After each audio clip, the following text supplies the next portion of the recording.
Amen. I am blessed to be here today. Give God a rousing round of applause.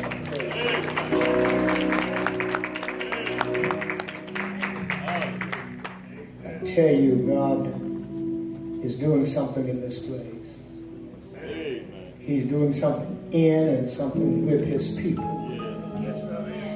Every once in a while, there's just a feeling that will come over you to allow you to know that the Lord is present. And today that feeling has come over me. The Lord is present. I'm grateful. Let me say congratulations to our minister of music this morning. I don't know how he did it, but he caught him one. I believe he got him a good one. As Pastor Gary used to say, that's a good one right there. Amen. I thank God so much for what he's doing right now. There's a word about the first 9 chapters of John, chapter number 9. While perusing through the Bible during the course of the week, several things popped up. And every now and then one of them will stick. God will say, I've got a word for my people here. Park right here and allow me to feed you. And so I stopped at John 9. First 9 verses. Those of us who are able to stand, I know you've been praising for a good while, but let's stand now for the word of God. King James Bible, if you will, that I'm reading from. If yours is a little different. Verse number 1 through 9 of John 9. And Jesus passed by. He saw a man which was blind from his birth. And his disciples asked him, saying, Master, who did sin, this man or his parents, that he was born blind? Jesus answered, neither has this man sinned, nor his parents, but that the works of God should be made manifest in him. I must work the works of him that sent me while it is day.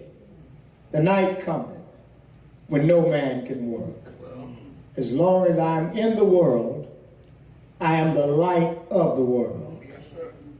When he had thus spoken, he spat on the ground and made clay of the spittle, and he anointed the eyes of the blind man with the clay, and said unto him, Go wash in the pool of Siloam, which by interpretation sent. He went his way, therefore, and washed, and came seeing. The neighbors, therefore, and they which before had seen him, that he was blind, said, Is not this he that sat and begged? Some said, This is he. Others said, he is like him. But he said, I am he. I want to talk to us today about a change in status. Maybe see. Change in status.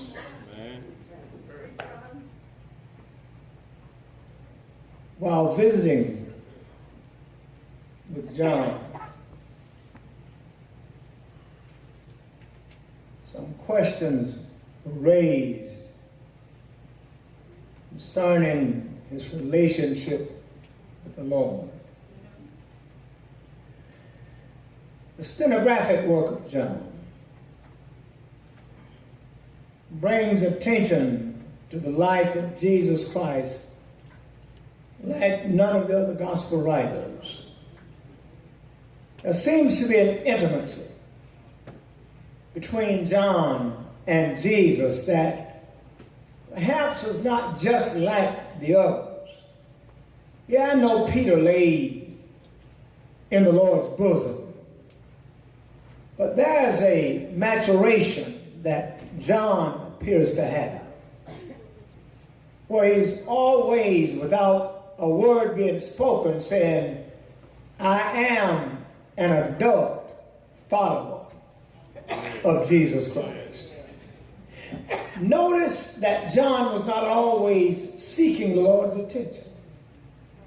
He was just an excellent follower. All right. Though he was not seeking attention, he paid attention. All right.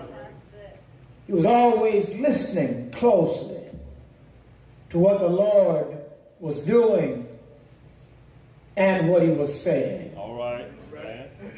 John is what we would call an excellent student to have in your class. Yeah. Come on. Yeah.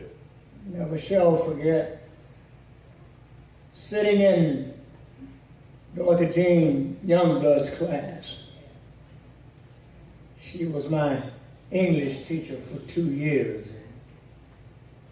8th and 9th grade. She was as country as a roll of peas. But her grammar was always correct. Yeah. She had that southern slang. Yeah. But her word association, subject and verb agreement, was always in order. Amen. John's lifestyle with Jesus on another level reminds me of Dorothy Jean Youngblood. All right. His relationship with the Lord was never challenged. There was always certainty that John was on the Lord's side. All right. And I believe that every Christian could take a page out of the book of John. Amen. His lifestyle, his agreement with the Lord, his willingness to listen, and his great desire to learn. The Bible, John captures here this incident that some might would have passed. The Bible says, and as Jesus passed by, he saw a man which was born blind from his birth. Yeah. And his disciples asked him, saying, Master, who did sin, this man or his parents, that he was born blind? Well, the question to me didn't make sense. Because if you notice the wording, the man is born blind. The question is asked, who did sin, the man or his parents? Well, if he was born blind while he's in the womb, I don't think he would have sinned. Amen. He had not yet been born and not yet been exposed to human society. Yeah. But Jesus does not castigate the question, nor the person asking. Instead, he answers. He says, neither has this man sinned, nor his parents, but that the works of God should be made manifest in him. Yeah. Every once in a while, God will allow unusual things to take place in your life. Yeah. And sometimes we feel like we just don't deserve going through what we're going through. Yeah. But I want to pause here for just a moment. Instead of complaining, try prayer. Yes, sir. Amen. Instead of complaining, just All right. go into communion with God. Yeah. Because every one of us has sinned. Amen. And come short of the glory of God. Whatever God allows to happen to us today All right. would be justified. All right. Amen. Because all of us learn. Amen.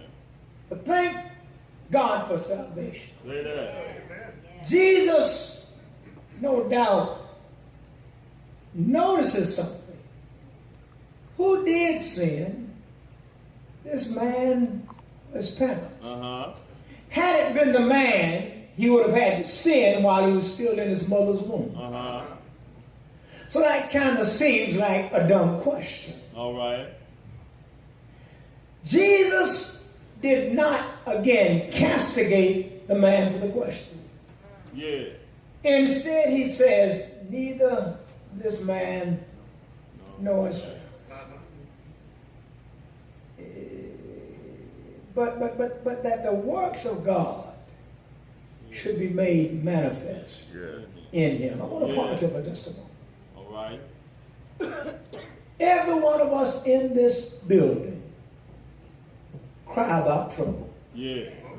Yeah. When a storm shows up, there's not a soul in this building that don't raise the question, why me? Yeah. Yeah. And we purposefully look for someone who does a little bit more sinning than us. All right. Uh-huh. All right. And we say, how do they get away with it? Yeah. What all they do? Uh-huh. And I didn't do much. And I'm catching hell in my life. Yeah. Sin is just sin. That's it. That's it. Sin is just sin. You see, God just looks at sin as sin. We have become so used to categorization that we want to categorize Uh-huh. All right. the big ones and the little ones. All right. Well, I just told a little white lie. But if my lie's going to be little, the way I look in the mirror, my lie going to be black and it's a little lie. All right. Amen. All right. Because, see, when you said a black lie, or I just told a little white lie, that means you think that somebody else is better than you. All right. And that my color is a bad color. But I kind of like this paint job. Amen. That's right. So if I'm going to talk about it, if it was bad, All right. you might not want to put this on YouTube. If I was going to talk about it was bad lie, it would be the other one. It wouldn't be one that looked like me. All right. That's not racist. That's just self-pride. All right. And speaking of that, sometimes we get so caught up that we forget that the same God who made everybody else made us. Say that. Hallelujah. That's just for your Say that. edification. Yeah. Jesus went on to say this: I must work the works of him that sent me Yeah. while it is day. He said, the night cometh when no man can work. Now, Jesus was not just dealing with the 24-hour day, morning, noon, and night. No, he was dealing with a season of darkness. All right. Uh-huh. Is on the way. That the time is nearing when the world as you see it and know it will no longer be. That there will be a time of darkness, and there will be a time of separation of dark and lightness, not day and night. All right. But when sin will have to be paid for in full. Yeah. Time will come when the righteous shall cease, the song says, from troubling. Yeah. All right. Where is going to be at rest? All of the saints and the angels Uh-huh. surround us, see to be blessed. Jesus talks about a time of reckoning. Yes, sir. Everything is going to be judged. Listen now, the night cometh when no man can work. As long as I am in the world, Yeah. I am the light of the world. Yeah. Jesus explains that while I'm here, the light will be here. Yeah. But he understood, he already knew that his season in the earth was temporary. However, he is eternal with the Father. So while he's in the world, it is his business to handle the issues of the world. All right. Amen. Amen. Every once in a while, a miracle needed to take place to let it be known that God was in the flesh through his son, Jesus Christ, that he would do the things that no man could do. Yeah. All right. Yeah. He would do the uncommon thing. Yeah. He takes the 12 with him, that they might be his personal witnesses, that they might learn ministry from the master. All right. One of the problems, let me take a sidebar, one of the problems with the church is that we have not yet placed a real value on ministry. All right. Watch this. We go to church. All right. What's wrong with that picture? All right. We go to church. Yeah. I'm going to church. What's wrong with that picture? I am the church. You are. We are the church. Yeah. Everywhere you are, the church ought to be. And the church has to be the church whether we're in this building or whether we're on the street. All right. All right. Jesus is teaching them ministry first-handedly. All right. He allows them to see what kind of power the church ought to have. All right. Yeah. Yeah. He's showing them the power of what the church should be able to do.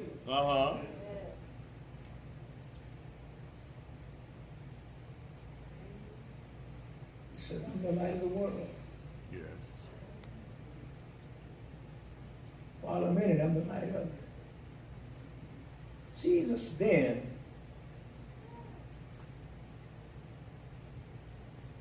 spit. Yeah. Ew, that's so nasty. All right. Spat on the ground. Yeah. Made clay of the spirit. Can you see Jesus spitting?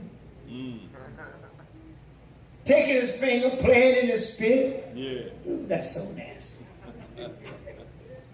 And then go have the audacity, the unbridled nerve to take it and put it on my face. All right.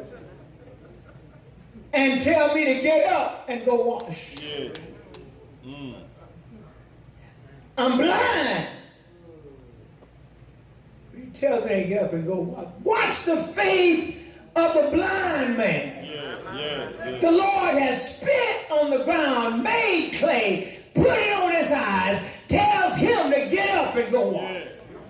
Yeah, man. The man is blind, but the Lord says, get up and go wash. The man gets up. Watch the obedience. It's not the clay. It's not the mud on his eyes. All right. It's his obedience. All right. Had he not gotten up, had he not gone down, had he not washed his face, he'd still be blind. All right. Yeah. It wasn't the mud that healed him. It wasn't the spit that healed him. All right. It was his obedience that got him healed. Yeah. Yes, sir. When we listen to the voice of our Lord, he will hear, we will hear him, and he will hear us. Yeah. Hallelujah. This man was born blind. This man was born for this occasion. Yeah. Whatever you were born for, God is waiting on us to arrive at our destination. All right. Yeah. This man just happens to be in the way, or did he? Jesus already knew he'd be there. Yeah. His disciples didn't know. They didn't know what Jesus was doing, but Jesus knew the man would be there. Yeah. Before the foundations of the world, Jesus knew the man would be sitting there. Jesus knew every one of us would be in this building this morning. Yeah. He knew that some of us would receive his blessings and others would not. Yeah. He knew that some of us would be open to his word, others would not. He knew that lives would be changed in some, but others would not. Uh-huh. That's right.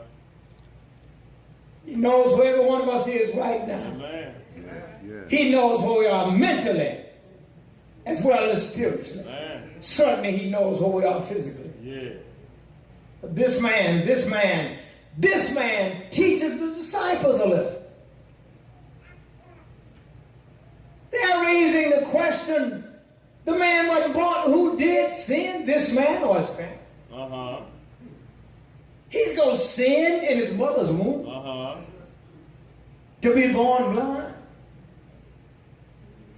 Notice how Jesus handles that. I got to back up here a minute.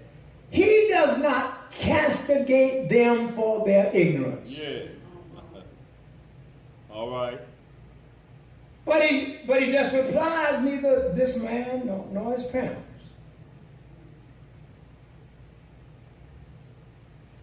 None of them sin. Yeah. Jesus said, the man made the spittle, Mm-hmm. spit on the ground, stirred it up with his finger, put it on the man's face, and says, go wash. What? Go wash in the pool of Siloam. Which is by interpretation, he sinned. He went his way, therefore, and washed, and came seeing. Yes. Amen. Was it the clay, the mud on his eyes, or was it his obedience to the Lord that gave him his sight? Yeah. Well, you can say, well, Pastor, it was all of them because he put the mud in his face and then he told him to go wash it and he did it all. So we don't know, but had he not been obedient, Yeah. Uh-huh. the mud would have never healed. All right. Yeah. Had he not listened to the voice of the Lord, and nobody says somebody led him. That's right. That's right. Jesus just didn't say, John, one of y'all get him and lead him Uh-huh. down. The man goes down on his own. Yeah. From the way the scripture reads. Uh-huh. And the man came back to see him. Yeah. Now the whole neighborhood gets involved. All right. I'm gonna Amen. take this a minute. I wanted to walk through this because this thing is so powerful. Amen. It's life changing. Yeah. The neighbors, therefore, they would, before had seen him that he was blind, said, is not this he that sat and begged? Uh-huh. The man had to beg all of his life to survive. There are people daily on the streets of our city would rather beg than seek provision for themselves. All right. Yeah. They've made a habit of begging. This man had been looking and asking all of his life, but he never had the opportunity that Jesus gives him. Yeah. Sometimes all people need is an opportunity. Amen. Amen. Sometimes to change their status, all they need is a chance. Yeah. Where would you be had you had all the opportunities that others had who were in your position? Uh-huh. Right. Yeah. Some people have taken the opportunity and used it and grew and went forward. Others have passed it up Amen. because they were not willing Yeah. to do the work. Amen. This man rises up. Mind you, he's still blind with the mud in his eyes. Yeah. But undoubtedly, he knows how to get to the pool of All Siloam. right. Uh-huh. Undoubtedly, he's been there more than once. But now the Lord sends him. Yeah. And he goes and he washes And the man comes back seeing. What a powerful lesson that is. Hey. The man comes back seeing. He comes back with 20/20 vision. Yeah. Because he listened to the voice of Jesus. What would the church be if we actually listened to the voice of Jesus? Uh-huh. What would I be in my personal life? Yeah. Had I been so disobedient in my previous life? Yeah. Yeah. What would I be today had I actually listened to the voice of God completely? Uh-huh. Oh, I mind that most of the time, but is most of the time good enough? That's it. All right. Yeah. Notice, this is the first time Jesus speaks to this man. Yeah. Now, there's nowhere else in Scripture you find him having a long conversation with this blind man. Yeah. There's nowhere else where we stumble across him, where Jesus meets him before, and the man keeps hearing about the Lord and telling folk around him, I heard about this. No, there's no great history between Jesus and the man. This appears to be a first-time meeting. All right. Uh-huh. Yes. But all of these voices are around the man, and Jesus begins to talk, and they begin to watch, and the disciples begin to listen. They hear Jesus telling the man to get up. Yeah.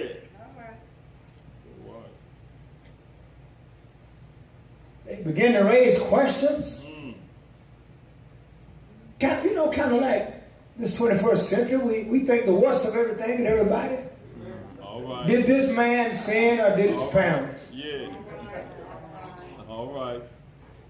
Who's the cause of this? That's right. This is where the Lord lets him know that this is not because of sin. Yeah. But that glory of God might be seen. Mm-hmm.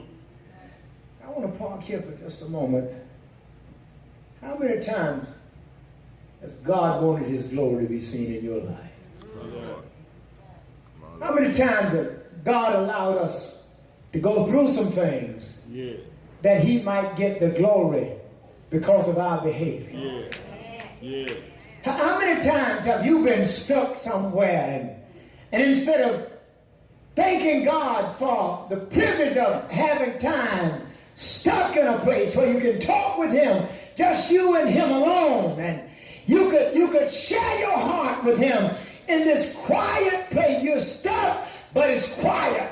Yeah. Nobody else around to bother you. God has provided you a private place where you can share with him. No one else is around. You've got God to yourself. Yeah. Yeah. It's a chance to change your status. Yeah. Here's a chance to move from where you've been. Yeah. Here's a chance to arrive, perhaps, at where you've been trying to go for years. But here in this quiet moment, just with you and God. Yeah. God and you. Just the two of you, nobody else around to bother you. Yeah. Here you are, the Lord shows up and tells you, listen, I've heard you cry for years. Yeah. I've heard your voice. It's not that you hadn't been heard, just that you weren't ready yet. Yeah. And now that I see you're ready, Yeah. All right. I'm ready to do for you what you've been asking for so long. Where are you stuck at in blindness? Yeah. What's your hold up? What's keeping me from getting where I want to be, where I desire to be in life? What's my hold up? Did I put my desire in front of God? Yeah. All right. Is my desire greater than my wanting to be at his disposal? Yeah. is my desire a stronger pull on me than God's love? But what is it that God put me here for? Is that question ever popping up in our minds, or is it just what I want to do? All right. Just what I want to do. Just where I want to go. What is it that's holding me up from where I want to be? This was not a, notice this isn't a haphazard thing. This isn't something that just happened. This is God's plan. Yes, sir. It's in your Bible if you didn't tear it out. It's still in there. Yeah. This is no accident, really, is what the Lord is saying. This is not a haphazard meeting. This is done on purpose. Yeah. Who do you need to show more than those who's going to carry the word at your departure? Jesus has his disciples with him. Yeah. Jesus explains to them that this is not just something left over. Yeah. He explains to them the situation of this man. Because now this is also a teaching moment. Yeah. And we have to grab teaching moments when they show up. You don't get the chance to plan a teaching moment necessarily. All right. I've been listening to a gentleman by the name of Whitley Phipps for the last several days. I didn't know Whitley had so much in him. I put him on the other day and put it on loop so it would go over and over. My sound room is upstairs where the kids are. All right. And I let it play loud enough not to disturb them, but for them to have to strain a little bit to hear what's being said. All right. And there's so much being said that can help a young person. All right. That I wanted them to hear Whitley Phipps. It goes over and over. It's in a loop. But I thank God for the experience he shares with us. And in fact, he's on the loop in my office now. Yeah. But his story is such a great story. All right. Because it's about how God brought him from where he was to where he is. How God will put the right people in your life to get you from where you are to where you need to be. It just happened to be Jesus that shows up here in the flesh to help this man. Amen. It just happens to be Jesus himself that in a moment of teaching for his disciples, he shows up in the pool of Siloam, which is interpreted sent. He sent the man. He went his way therefore and washed and came seeing. But listen, this man might and might not have known Jesus. He might and might not have heard about him. But when the Lord spoke, he responded to the Lord's voice. Listen, that there is nowhere where the man questions Jesus. The Bible says nothing about him questioning him. The Bible says he went his way therefore and washed it and came seeing. He didn't go and stay by the pool. He went and washed and came seeing. He went back to where Jesus was. Sometimes when the Lord answers our prayers, we go in the other direction. This man came to where the Lord was because there was something that needed to be seen. The neighbors had seen this man. They said, therefore, and they which before had seen him, that he was blind, said, is not this he that sat and begged? Ministry is already taking place. You don't know what helping someone in their lives would do for the sake of ministry. You don't know the word that you plant into somebody's spirit that will help someone else because they will perpetuate what you told them. And what you've told them has worked because it was anointed with the Spirit of God. And you gave it to them. And they now share it with others. Yes. And now what you said to one has been said to many. Because God has a way of saying it over and over and over again. Yes. But it's because you planted something in another vessel. Yes. Jesus planted something in this man that he should never be able to forget. It is more than just physical seeing. The physical is a beautiful thing to have. But the man sees something else other than his visible sight. Yeah. He sees something as the neighbors come. They're looking. Says, before had he seen him that he was blind, said, is not this he that sat and begged? Yeah. People will never remember the good about you. Yeah.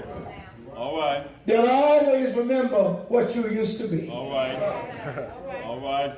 Anybody got some folk that won't let you grow up? All right. All right. You're still little so-and-so.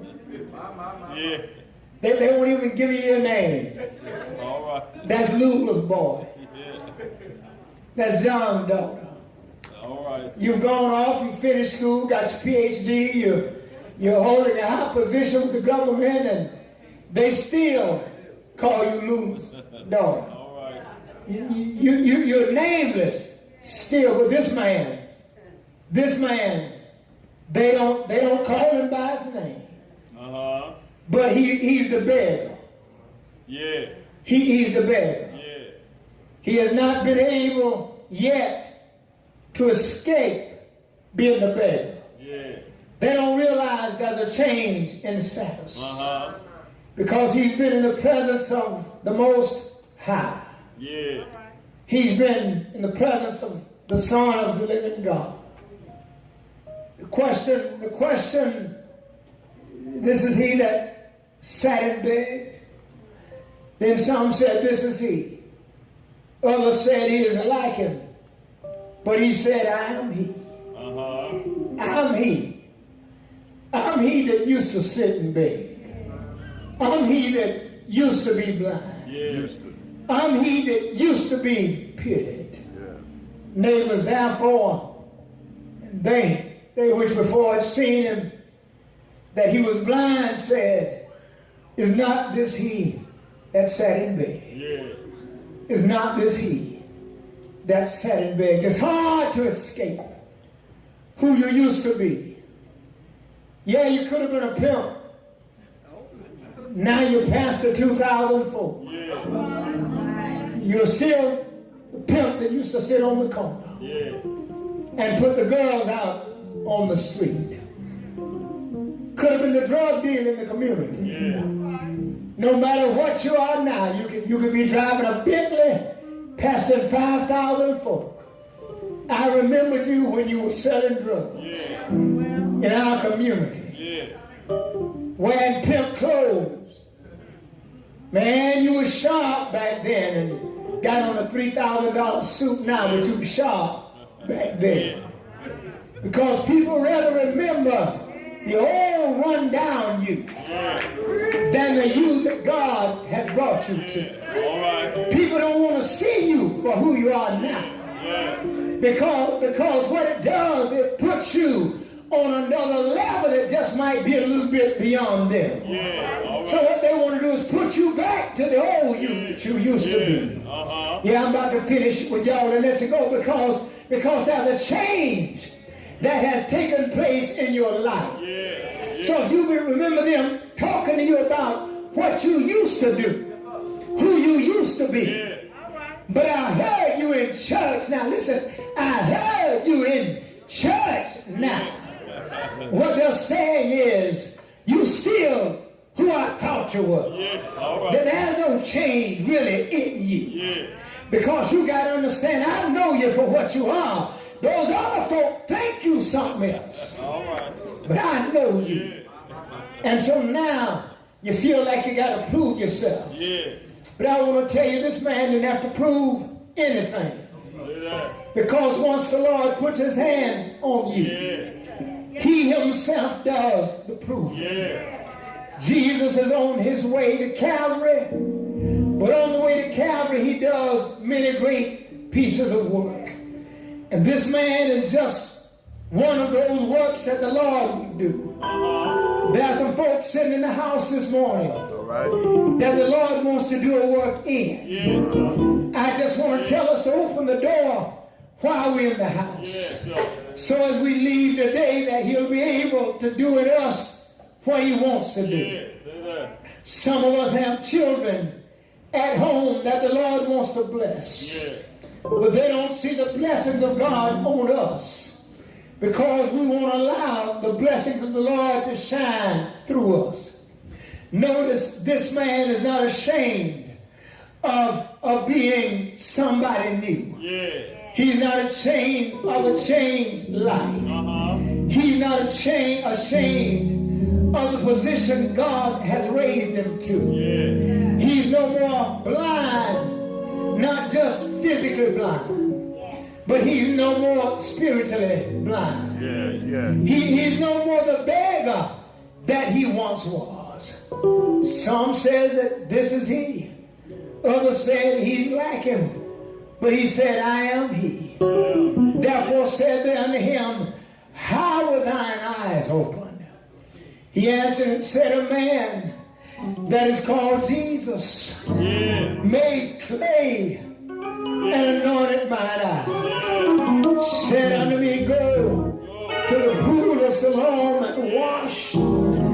And I went and washed. And I received my sight. What he says to them is, I heard his voice. I obeyed his voice. I did what the Lord said do. And I know that inasmuch as he's done for me what he did, and I did the right thing when I heard his voice, and when he did what he said for me to do. Because I went and did what he said for me to do, he changed my status. I once was blind, but now I see. Yes, I was lost, but now I'm found. I was hopeless, but now I have hope. Yes, I'm whole now. I'm no longer a piece of a man. I can see my surroundings. I can praise the creativity of the Almighty God. I can bless the morning when I see the sunrise. I look up at night and count all the stars I can count. I can see God's glory in the morning when the sun peeks from behind the eastern hill. I can watch it as it rolls across the sky and makes its way over the western horizon and lays down and rests, but comes up on the other side of the world. I can see the great creativity of the Almighty God because of some mud made out of spit. Wash my eyes. I've got a brand new status. How many of us have a new status? Because you met Jesus. How many have a new status? Because he's Savior. How many have a new status? Because you can see today what you couldn't see yesterday. How many have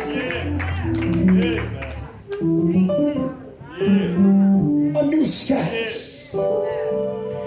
Because you accepted the salvation that Jesus offered. You have a new status. You're not the old you. Yeah, God might still be working on you. But the day you came down that aisle and you gave your life to Jesus Christ, you might not have reached where God is taking you yet, but your status has been changing every day. God is lifting you a little higher every day. You're coming out a little bit more every day. He's polishing you up a little bit more every day. Don't worry because you're not always there yet, but God is taking you step by step into your calling, into your purpose, into what he has made you to be. Don't worry because you're not not full blown. Yeah.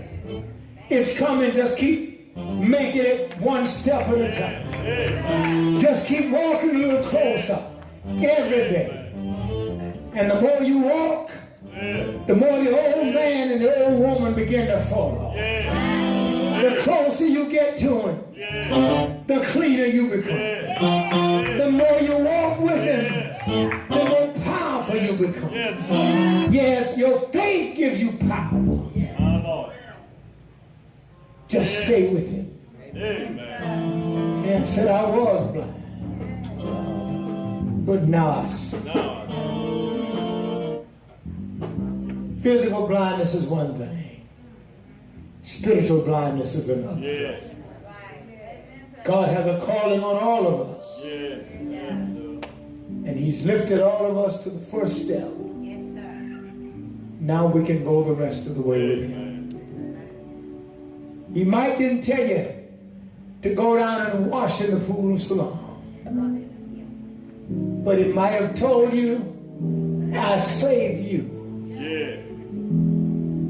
And your friend Mary down the street, I told her you were coming. Yeah. And you had a word for Mary. On your way to Mary's house, I'll tell you what to say when you get there. Yeah. Don't want to tell you too soon because you might forget. God don't give you everything you need at once. All right.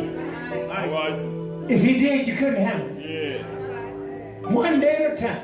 Yeah. God is working on us. One day at a time. Every second God is doing something in our lives. Yeah. Amen. Folk complain about you still being messy.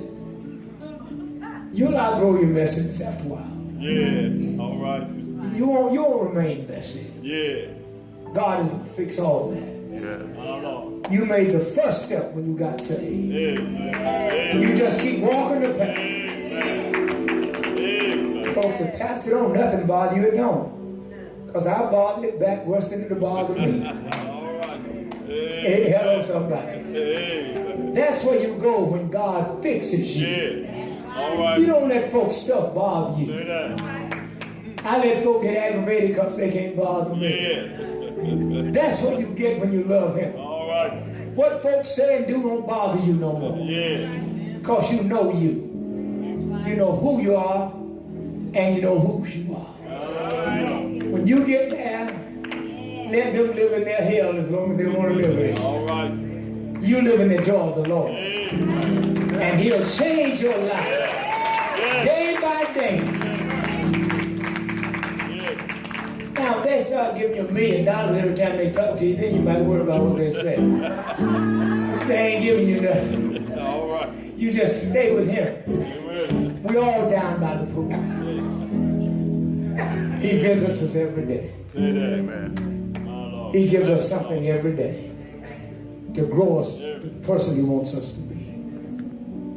We may never reach full maturation on this side, but we'll always be on our way toward it. Just stay with him. Don't turn your back on him. Hear his voice and watch him work and be ready. The door to God's house is open.